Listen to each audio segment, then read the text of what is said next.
Okay, I'm getting ready to do the first cut on the Joan Myers Chrysocolla.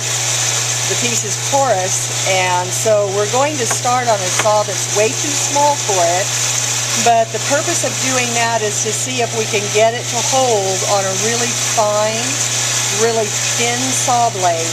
If we can at least get the cut started here, then we'll move back to the saw room, back to the rock room, and we'll finish the cut on a larger piece.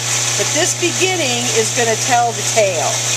So at any rate, I'm going to hand hold this, and I'm going to cut so that you can see the cut face already, and you'll be able to see probably even before I do, because of the position of the camera, whether or not we're getting any crumbling. So let me get this lined up and started properly. Hand cuts are always a hair trigger. They can go off at any second. Okay, here we go. It's a little like lining up a golf shot.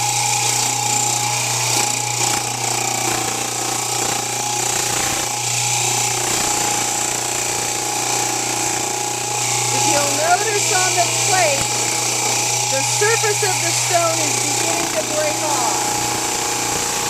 That can happen on any rock, so far we're still going to continue.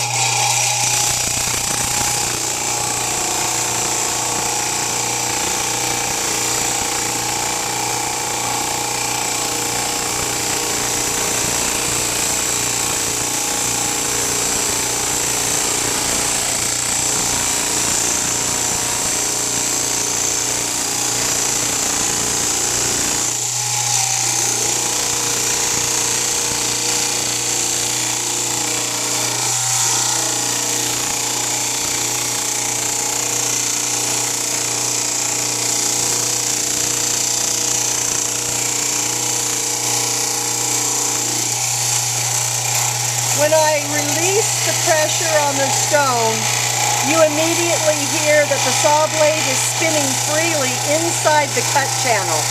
That tells me that I'm not torquing or twisting the blade or the stone, but that in fact I'm holding it perfectly. I check that often because I'm doing this freehand, which means that I could torque it. You'll hear how we're cutting now.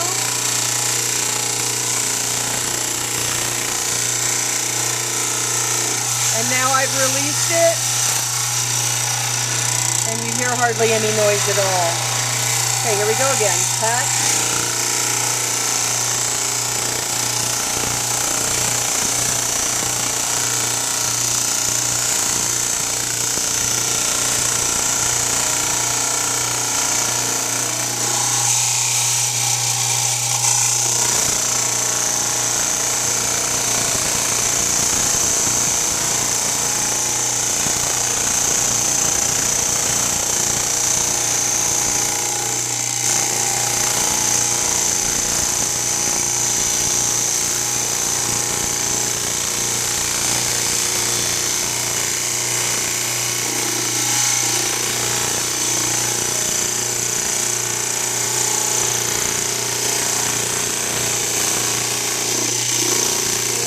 The end of my cutting ability. I'm nearly through, so I'm going to back it out very slowly.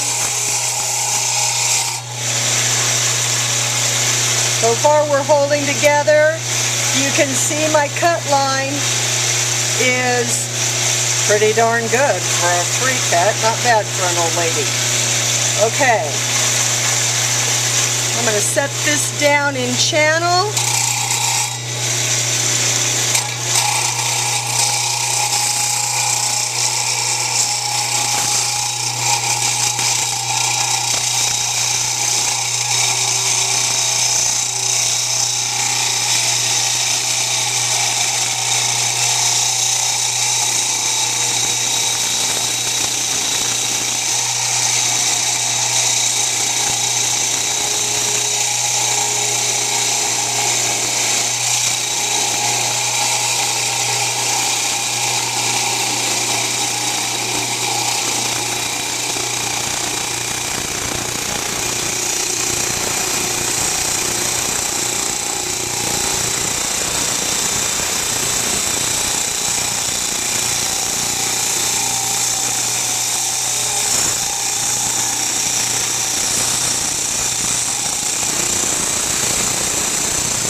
Double cutting is always a trick, and you can see how on this ridge right here, I was just a hair off on my angle as I came in to meet this second cut.